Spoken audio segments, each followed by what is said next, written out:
Almost every single NBA team has their eyes set on the 2025 offseason, and Shams Charania has already reported that this is going to be an offseason for the ages, and we are going to see a ton of activity in the trade market. So for today's video, I wanted to give one trade idea for every single NBA team this offseason. And I like just cooking up in the trade machine and just coming up with the ideas for every single team for this video. I did something similar back at the trade deadline. And just a reminder, every single trade that I'm going to show you is going to slightly favor the team that I'm going to be talking about. And the purpose of this video was just bringing up the idea that maybe this team should look to make a draft night trade that I'm going to talk about in the video, or maybe get a rim running center or an initiating point guard. And that is the idea. Maybe a team needs to add a little bit more or subtract a little bit more, but that is just going to be the idea that I think should happen this offseason. Let's get into it. And the first one we're going to talk about is with the Philadelphia 76ers. I still like the idea about trading down in the 2025 NBA draft. We know that they have the 3rd overall pick. They're a team that kind of wants to win now, but still wants to be competitive for the future around Jared McCain and Tyrese Maxey in the post-Embiid era. So this is a trade that is going to send Cam Johnson, the 8th overall pick, and the 19th overall pick from the Brooklyn Nets to Philadelphia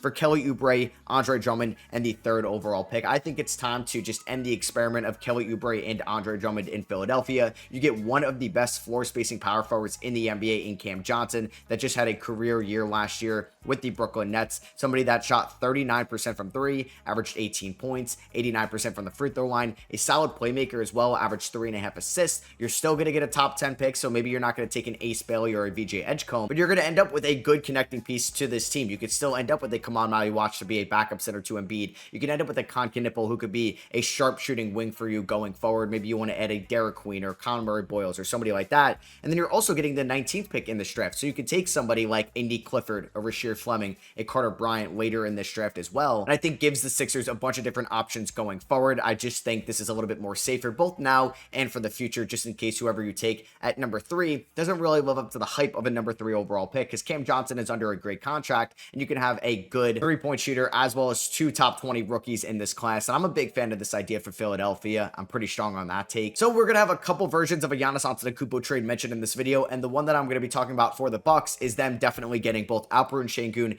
and Jalen Green back from the Houston Rockets. This one is also going to include Reed Shepherd, the 10th overall pick in this draft, a 2027 Phoenix Suns 1st round pick, and a 2027 swap with Brooklyn in exchange for Giannis and Kyle Kuzma. And I just don't think Milwaukee has much flexibility this offseason if they're still trying to contend around Giannis. I do believe that if they do keep Giannis, 2026 would be somewhat of a punt year. So this trade is pretty much just hitting that full reset, but you could still be competitive in the Eastern Conference in 2026. That's still kind of wide open. New Orleans owns your 1st round pick, but a Bucks team that trades away Giannis and adds Sengun, Green, and Shepherd and the 10th overall pick in this draft can still be a play-in tournament team in the Eastern Conference. You get a 22-year-old all-star caliber big man in Alperen Sengun that you could build around going forward. He's under contract for the next 5 years. You get Jalen Green in a different change of scenery going forward under a veteran head coach in Doc Rivers. You get Reed Shepherd more playing time next year after not really playing a ton in his rookie year. The 10th overall pick could be somebody like Con Knipple. It could be Jeremiah Fierce. It could be somebody that you're also building around going forward. And it's not like you're getting back the Houston Rockets 1st round picks in this deal that are going to be going to a team that has Giannis Antetokounmpo. So they're going to be late in the 1st round. No, this is a 2027 Suns pick and a 2027 swap with Brooklyn, and you have no idea how bad those teams can be then. So I do think this is a good idea for Milwaukee. If they can get Sengun in return, you can get some draft capital, and you get some guys that are young and hungry and want to win every single night, and that could be this trio to help Milwaukee not lose out on a top prospect in the 26 or 27 drafts, since they don't own their draft picks outright. And you also get off the Kyle Kuzma deal, which is also a net positive. The Chicago Bulls, this is pretty much ending the Nikola Vucevic, DeMar DeRozan, and Zach LaVine era officially. You're going to be sending Nikola Vucevic to the Golden State Warriors in exchange for Moses Moody and Buddy Hield. Now, I'm not a big fan of Buddy Hield's contract going forward, still $9 million for the next few years, but you get Moses Moody, who's still a young wing that has 3-and-D potential as a long-term player in this league, next to Matas Buzelis going forward.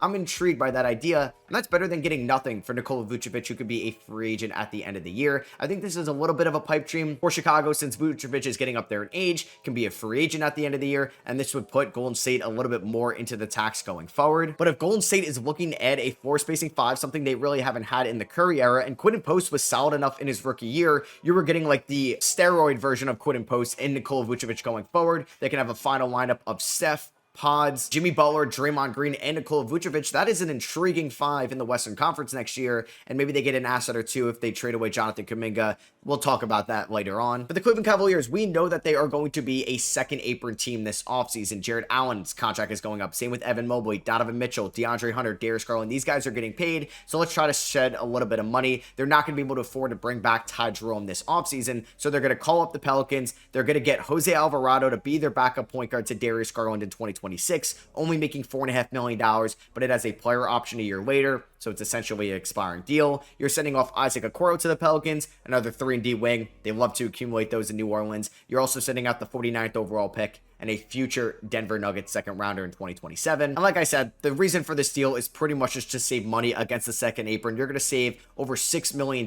with this deal. And I think for the Cavs, you have to make some type of move on the margin. I thought about an idea of them trading away Jared Allen. I will have a team trading for Jared Allen later in this video, but I don't think Cleveland should blow it up this offseason. You can listen for Jared Allen calls, but if you're not getting blown away for any type of offer, I would just try to add a backup point guard just in case Craig Porter Jr. does not break. Boston Celtics, this trade has been thrown around a little bit this offseason, and I love it for Boston if they could pull this off. They're going to be getting Daniel Gafford, PJ Washington, and Dwight Powell's expirings from the Dallas Mavericks in exchange for Drew Holiday. We know that the Dallas Mavericks are looking to add some type of veteran guard to hold down the fort until Kyrie Irving comes back, and this is not just a true point guard that has to now be a backup when Kyrie comes back. Drew Holiday is a perfect complementary piece to Kyrie Irving in the backcourt because of his defensive ability, can knock down big-time shots on the perimeter, and was a vital veteran on the 2024 Boston Celtics championship squad. I think Drew Holiday still has a little bit left in the tank. Maybe the last year and a half of this deal isn't going to be great, but that's not going to matter if Dallas can win a title in 2026 or 2027. They're most likely not going to be able to afford long-term extensions with Daniel Gafford and PJ Washington, especially if they re-sign Kyrie Irving on a massive deal this offseason. So you're basically trading away PJ Washington, whose minutes were going to diminish after them winning the lottery to take Cooper Flagg. You're trading away Daniel Gafford, who you probably weren't going to re-sign because you got to re-sign Derek Lively in a year from now. Anthony Davis is getting paid a ton of money, but now you can add a guard that can play the 1 or the 2 with championship experience that can hold down the fort until Kyrie Irving comes back, but can also be a starting 2 guard for you in the playoffs. And I think for all those reasonings, if Dallas is in, Boston should definitely do this, just because, like I said, I don't think that Drew Holiday's contract is going to age the best, making over $30 million for the next 3 years. You're probably also going to move Kristaps Porzingis this offseason, so Daniel Gafford could be your starting center next year. You add PJ Washington. Now with Jason Tatum out for most, if not all, of the 2026 season, you add guys like Gafford and Washington. The Boston Celtics could definitely make the playoffs with Peyton Pritchard, Derek White, and Jaylen Brown also playing at a very high level in Boston. Next up, we'll talk about the LA Clippers. I've been pretty vocal that I think they should draft a young point guard in the 2025 draft, either being a Tahad Pettiford or LeBaron Philon later in the draft if they don't go back to school. So this is a trade to kind of bridge that young guard and add a little bit more offense to the second unit. They're going to call up the Indiana Pacers, who are going to have some tax questions this offseason. They haven't paid the tax since 2012. They're going to have to go into the tax this offseason if they're going to re-sign Miles Turner, and all signs are pointing to them doing so. So they're going to get TJ McConnell in exchange for Chris Dunn and Drew Eubanks. We know that the Pacers need big man depth. That could be Eubanks right there. And they also could use a little bit more defense than offense on this team, and Chris Dunn is a much better defender than TJ McConnell. As for the Clippers, it's a little bit of the opposite, right? They need somebody that can kind of give James Harden a little bit of a rest, but also could be an offensive engine for the second unit. And TJ McConnell still got it. And he's even showing that he could be a playoff rotational player still this late in his career. It's a tradable salary going forward. It helps Indiana get out of the tax. And Steve Ballmer, the owner of the Clippers, is one of the richest, if not the richest owner in the NBA. He doesn't care about the tax. He's willing to take on this McConnell deal going forward. I think the Memphis Grizzlies are in an interesting spot this offseason. I'm not going to predict a Ja Morant trade. I think that could come out of left field, but it's very hard to predict what they would get back in a Ja trade. So I'm going to have them call up the Charlotte Hornets, and they're going to acquire Josh Green and the 33rd overall pick in this year's draft for John Conchar and Vince Williams. For Charlotte, you get proven guys that are able to be plus defenders for you coming off the bench, and Josh Green is going to need a new contract going forward. And I think Josh Green is also a better player on a better team. I don't think he really shows his true value on a team that's not winning a lot of games like Charlotte compared to what he did back in 2024 and 2023 with the Dallas Mavericks. So Memphis can get a good 3-and-D shooting guard to come off the bench. They also get the 33rd overall pick. They've hit on Vince Williams. They've hit on Jalen Wells. They can draft well in the second round. They have a second round pick later in the draft, but I think they should add 2 second rounders in this year's class, and getting somebody at the 33rd overall pick, there's going to be a ton of talent still on the board there. And I think they get the best player in this deal. Maybe they shed out a little bit more depth, but I think this is a win-win trade for both sides. I feel like Chicago is going to have to make a decision this offseason because I don't believe they're going to extend both Kobe White and Ayo Dosunmu. We'll definitely get to another Kobe White trade later on, but this one is going to be Atlanta trading for Ayo Dosunmu. They're basically just going to do a number 12 and number 13 pick swap, so Atlanta is going to go up 1 pick there. Chicago is also going to get the 22nd overall pick in this draft and the 2027 swap between New Orleans and Milwaukee, which is a swap worse, so it's not going to be the better of those 2 picks, but the worst of the 2. And I like this trade a ton for Atlanta because they try to get somebody of this caliber in the 2023 draft with Kobe Buffkin. That hasn't really worked out. They could take a flyer on a combo guard in the draft, but Dosunmu can help them right away. They can also afford to extend him. They're not really a team worrying about the second apron right now. It's a marginal upgrade, but they do move up 1 spot in the NBA draft, but I think Dosunmu could be out there with Trae Young, given his size at the 2 guard position, and it could be a good 3-point shooter getting open looks around Trae Young, but he can also be a backup point guard for Trae as well. As for Chicago, you're basically getting 2 additional first-round picks in exchange for Ayo Dosunmu, and for somebody that might need a new extension this offseason and isn't in your super long-term plans, I don't think that's a bad return. Next trade here is going to come for the Miami Heat. It's going to be one of many Kevin Durant trades we're going to talk about in this video. I'm very intrigued to see what Pat Riley does this offseason. What direction is he going to go in? Are they going to sell off a little bit and be bad in 26, or go all in a wide open East? So the Suns will have to decline the team option on Micic and waive Cody Martin in any Kevin Durant deal right now, and they're going to be making the trade with the Suns.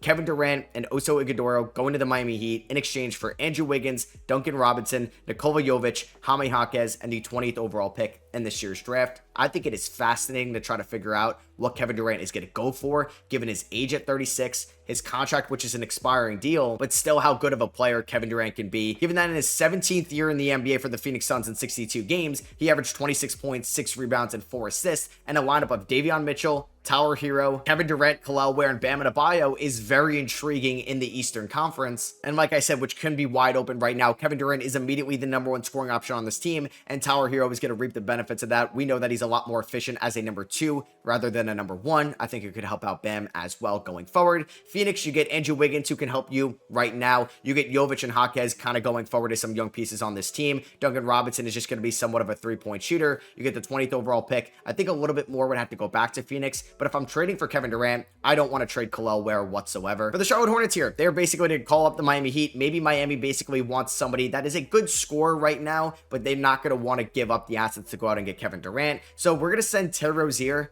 back to the Charlotte Hornets in exchange for Miles Bridges, but Charlotte is also going to get the 20th pick in this year's draft and a 2030 pick swap. So Charlotte is going to own a lot of Miami's future draft capital, and I think this is a wise deal for the Charlotte Hornets. You get a veteran point guard that has succeeded before in Charlotte behind LaMelo Ball. You can also waive Terry Rozier if you don't want him, but you're kind of ushering a new era of Hornets basketball as well. Miles Bridges would be one of the last guys to go from like that Gordon Hayward, Terry Rozier era. You get another first round pick in this year's draft. They also have picks 33 and 34. So you're adding 4 top 34 picks. I think they need to influx as much young talent as possible over there in Charlotte. And then you also get a 2030 pick swap with Miami. Who knows what the Miami Heat are going to look like in 2030? If Charlotte is better than them, hey, they're going to reap the benefits of a trade that they're going to make 5 years earlier. I just think they should try to sell high on Miles Bridges this offseason. We got our first 3-team trade here. We're going to talk about a couple 3-team trades in this video. This one is for the Utah Jazz. Basically, they're going to be getting Olivier Maxence Prosper, Simone Fontecchio, a former Jazz coming back, and Dwight Powell, as well as a 2027 unprotected Pistons first round pick and a 2027 second rounder from the Pistons in exchange for Colin Sexton, and PJ Washington is going from Dallas to Detroit. So basically Dallas is trading away Dwight Powell, OMP, and PJ Washington for Colin Sexton. Fits that need of a guard while Kyrie Irving is out, but can also play off of Kyrie Irving a little bit. He could be a really good 6-man for this team right now, and he does need a reworked contract at the end of the year, like PJ Washington, who I think just fits this Detroit identity like a glove. He would just be a menace out there with Asar Thompson and Ron Holland and Isaiah Stewart, and kind of like the new version of the bad boy Pistons they're trying to bring over there in Detroit. So I love this deal for Detroit. I would extend PJ Washington. They can afford to do so. For Utah, you're taking a flyer on a first-round pick from a couple years ago in Olivier Maxence Prosper. Fontecchio can maybe be a solid player for you as well, but you're getting an unprotected first-round pick from the Pistons down the line in exchange for Colin Sexton, and I think all parties win here. Next up, we have the Sacramento Kings, and this is probably going to be one of the last trades that I involved the Miami Heat in this, but this is them just trying to take a flyer on DeMar DeRozan, and Sacramento retools a little bit. They get Duncan Robinson, who could basically be their version of Kevin Huerter from the past couple of years. They get Nikola Jovic and Pelle Larsson, who also showed some flashes last year. This is if Miami does not want to pay the price for somebody like Kevin Durant this offseason, and they're willing to take 2 years of DeMar DeRozan, a player they've been interested in years past. So Sacramento here, I think you getting out of DeMar DeRozan. That experiment just did not work out. I don't think it's going to work out going forward. It's painful for Kings fans right now to watch what Tyrese Haliburton is doing in the playoffs, but they get a young player in Jovic and Larson. You take a flyer on Duncan Robinson. You could waive him if you want to, and I think you're just trying to get something for DeMar DeRozan before he fully regresses. This is an interesting trade here for the New York Knicks. They're going to be acquiring some wings, and I think that's what they're going to end up doing this offseason. Yeah, you could float around an OG Anunoby, a Josh Hart, or a Karl Anthony Towns trades, but I'm not really sure what the return would be. So for the Knicks here, they're getting Saddiq Bey, a veteran that's going to be inevitably traded from the Washington Wizards, kind of like Jonas Valanciunas from this year. They get Justin Champagnie. He was born in Brooklyn. They're also getting the 40th overall pick in this year's draft, as well as a swap worse between OKC, Houston, and the LA Clippers. All those teams are expected to be good in the 2026 season. The Washington Wizards are getting Mitchell Robinson, a team that doesn't have a ton of big man depth, and I think you can really explore some fun two big man lineups of Alex Sarr and Mitchell Robinson that can be dominant on the boards, and if Sarr could take a step as a three-point shooter, could easily play the power forward role on the offensive end of the floor. They can also afford to extend Mitchell Robinson as well, and the Knicks do have the Washington Wizards first-round pick in the 2026 draft. It is top 10 protected, but they can now own fully their first-round pick next year. What if they have a breakout year? Now they're able to keep their first-round pick going forward. The Knicks get a little bit more depth. They get a top 40 pick in this year's draft, and probably a bottom 5 first-round pick in the 2026 draft, and the Wizards add to their big man depth for a young, elite offensive rebounding center in this league, and they get their first round pick to its full rights in 2026. The Lakers are getting their rim running big man. Now, I could be intrigued about like an Austin Reeves for Walker Kessler trade or something like that this offseason, but I think this one makes a little bit more sense for the Lakers. If they don't want to trade away Reeves, they can get Nick Claxton and Maxwell Lewis back, who they drafted a few years ago and was included in the Dorian Finney-Smith trade, and Brooklyn is going to get Rui Hachimura, Jared Vanderbilt, and Dalton Connect. Nick Claxton can just probably be an elite lob threat with Luka Doncic. We've seen Luka make Derek Lively and Daniel Gafford look so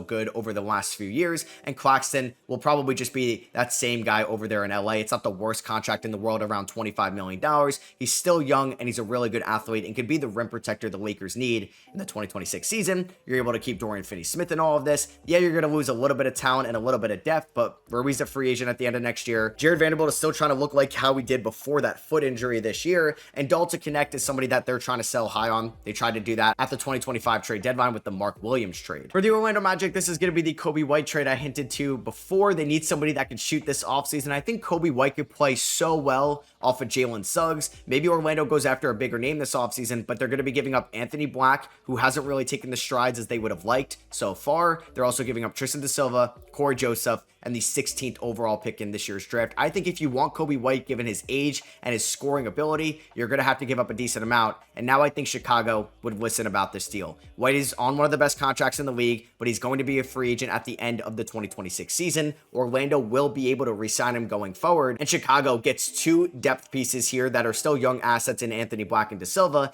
and they could take somebody like Jace Richardson or Carter Bryant or somebody like that with the 16th overall pick. Orlando gets an elite shooter, an elite combo guard scorer, somebody they desperately need to add this offseason. For the Sacramento Kings, it's them calling up the Dallas Mavericks. They see the need in point guard. We need some more big man depth. Let's go out and get Daniel Gafford and Dwight Powell from Dallas. They can also look to extend Daniel Gafford as well. What if they make a Domantas Sabonis trade, but they don't want to enter into a full rebuild? Gafford could be your center going forward. And I think there can be some intriguing two-man lineups out there next year with Gafford at the 5 defensively and Sabonis out there, who's looked like an improved three-point shooter from the 2025 season. You're giving up Malik Monk, which may end up being one of their best trade assets right now because it's not a terrible contract. He's a good combo guard, and he's still in his prime right now, and Dallas can use somebody that could be their point guard until Kyrie gets back, but can also be a shooting guard when Kyrie gets back, and Sacramento gets their center for the future that could be out there with Domantas Sabonis or could be the full-time center if they trade Sabonis down the line. For the Brooklyn Nets, this one is going to be to trade away Cam Johnson to the San Antonio Spurs. I think they need to trade Cam Johnson this offseason,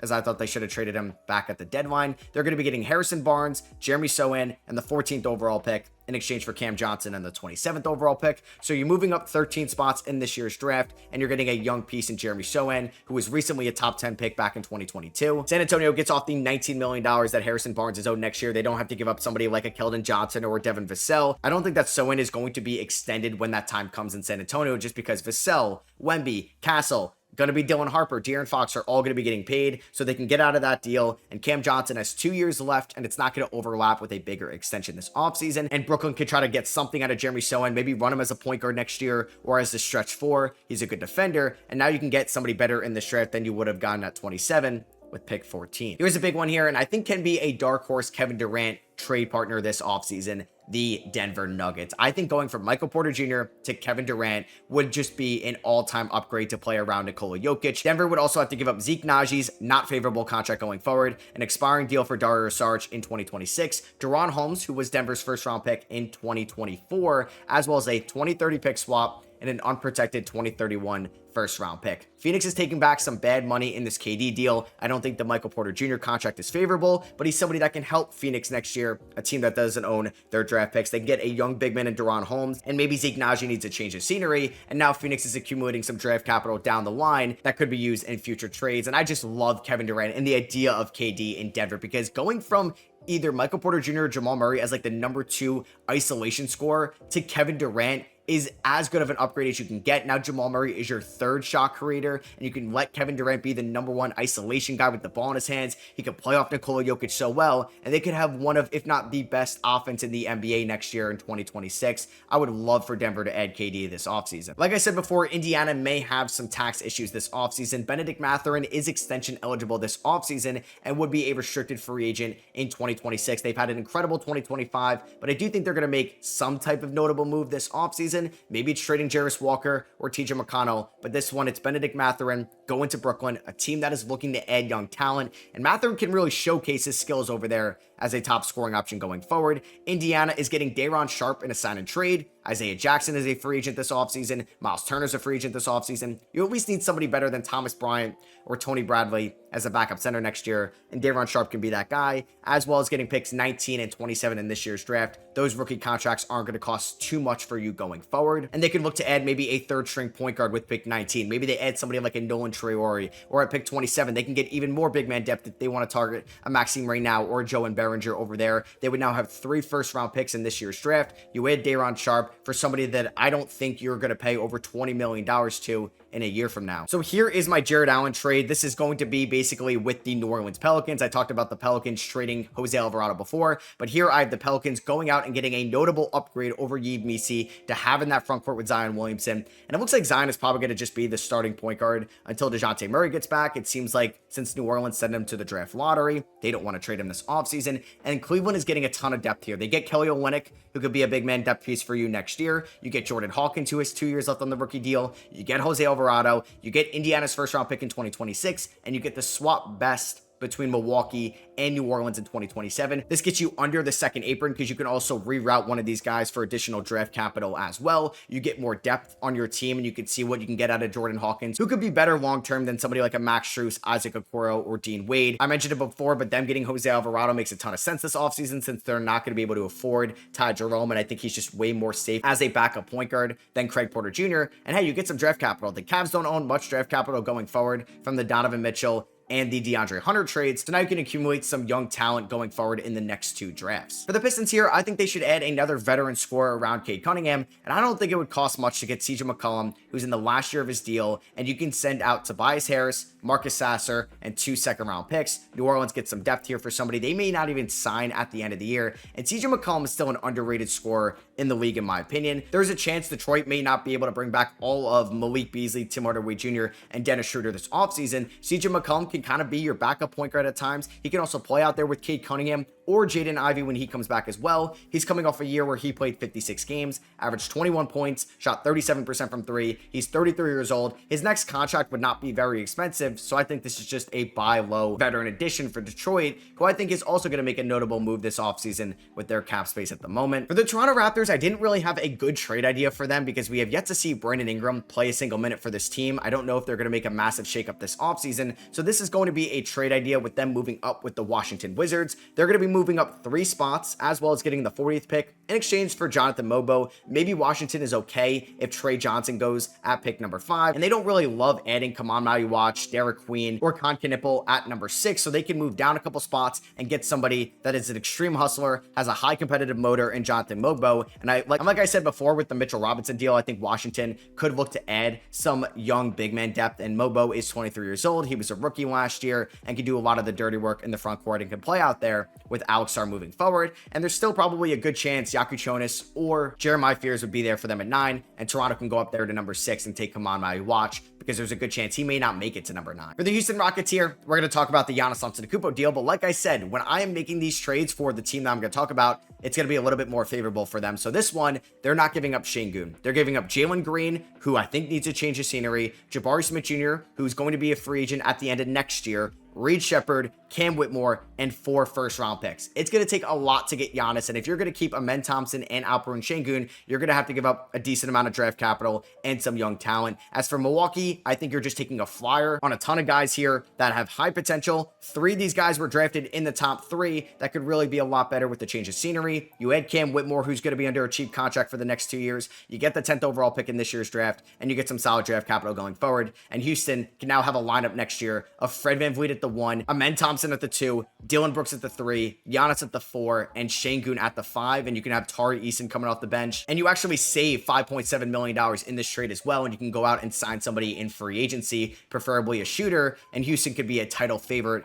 in 2026. For San Antonio, I want them to also be in the Kevin Durant sweepstakes, so we've already mentioned Kevin Durant going to Miami and Denver, and here he's going to be going to San Antonio in exchange for Harrison Barnes, Keldon Johnson, Jeremy Sohan, and the 14th overall pick in this draft. I do think this is better than Miami's and Denver's packages, because I'm very intrigued about having the 14th overall pick in this draft. I think Keldon Johnson could look a little bit better with a change of scenery as well, and you get Jeremy Sohan you could still invest into going forward. Harrison Barnes can at least be some depth for you next year. And yeah, San Antonio gets Kevin Durant. You can have a lineup of De'Aaron Fox, Stephon Castle in the backcourt with Dylan Harper as a 6-man, Devin Vassell at the 3. You keep him in this deal. Kevin Durant at the 4, Victor Wembanyama at the 5. That could be a team that makes the Western Conference Finals next year. For the Phoenix Suns, it's basically the trade that I just talked about, but it's also roping in the Washington Wizards so Phoenix can get their first-round pick back in 2026, just in case they're really bad. They end up in the lottery. Maybe they win the lottery, but they can actually draft somebody high in the 2026 class. So they're also sneaking out Malachi Branham and Julian Champagnie in this deal. I like those guys in a different environment as well. You're sacrificing Jeremy Sohan here, so San Antonio can kick some draft capital to Washington, so you can get your first-round pick back from Washington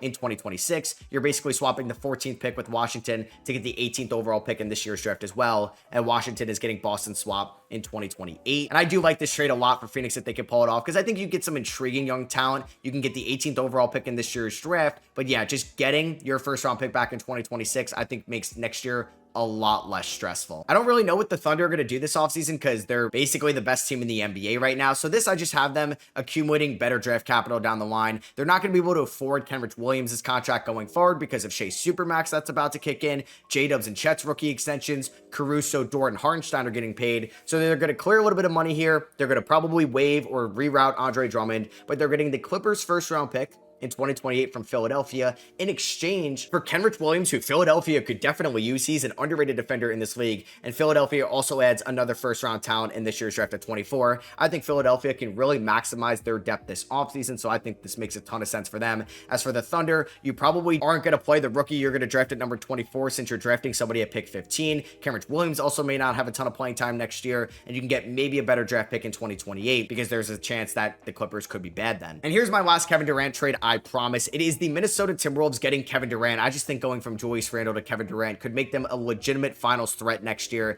if they weren't already one right now. The Suns are getting Julius Randle, Dante DiVincenzo, and Mike Conley. This is just if Phoenix is prioritizing guys that can help them right now around Devin Booker and Bradley Beal rather than some draft capital down the line. Dante DiVincenzo is on still one of the best contracts in the league as a sharpshooting wing off the bench. And Julius Randle just changed his complete playoff perception this year after having a very good playoff run with the Minnesota Timberwolves. Phoenix can also get a veteran point guard in Mike Conley. Maybe they would also ask for like the 17th overall pick in this year's draft, but if Minnesota can go from Randle to Kevin Durant to be the number 2 after Anthony Edwards, yeah, I would be all the way in on Minnesota in 2026. For Portland here, I think they should trade away Anthony Simons this offseason, and if Orlando cannot get Kobe White, I think they could be calling about Anthony Simons. Portland could get some defense in this deal and Jonathan Isaac, who doesn't have guaranteed money at the end of the contract, so if it doesn't work out, you can waive him. There could be some fun defensive lineups out there with him, Kamara, and Klingon. You get Cole Anthony, who could be a good veteran backup point guard to Scoot Henderson, and he's under a nice contract going forward. And you also get the 16th overall pick in this year's draft, so now you'd have 11 and 16. You can add some more young talent either on the perimeter or in the front court going forward, and I think this could really help Portland just continue to add assets going forward around the main guys they want to build around in Scoot, Sharp, Kamara, and Denny. Second and last trade here is the Golden State Warriors adding Cam Johnson. I had them before going for Nikola Vucevic and the Bull side of things. I think this one could make a little bit more sense for them because you're able to keep Podge, you're able to keep Moses Moody. Here you get off the Buddy Hield deal, and Jonathan Kuminga gets signed and traded to Brooklyn. This is if Brooklyn likes the archetype in Kuminga to be a productive scorer for you going forward, and Golden State gets a massive upgrade in their system. Cam Johnson fits this offense so much better than Jonathan Kuminga does right now, given his floor spacing ability, his elite three-point shooting, and his ability to move without the ball. And they also get a flyer on Derrick Whitehead, who was arguably the best shooter, or one of the best shooters in the 2023 draft class, but he just hasn't been able to knock down shots at the NBA level, so it's worth a lottery ticket. And the last trade here is with the Washington Wizards. They are basically swapping picks here with the Philadelphia 76ers. They are taking on Kelly Oubre. Welcome back to Washington, where he started his career back in 2016, and Corey Kispert is going to Philadelphia.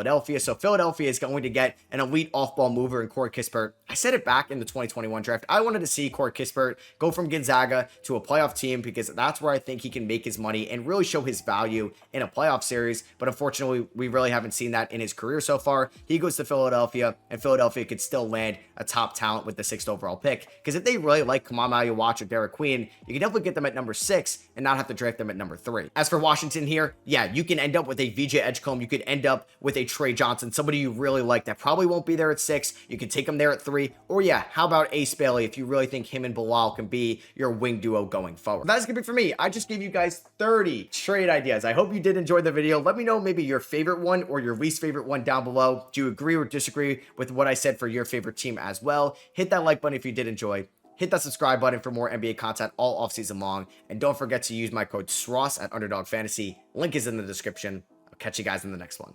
Peace.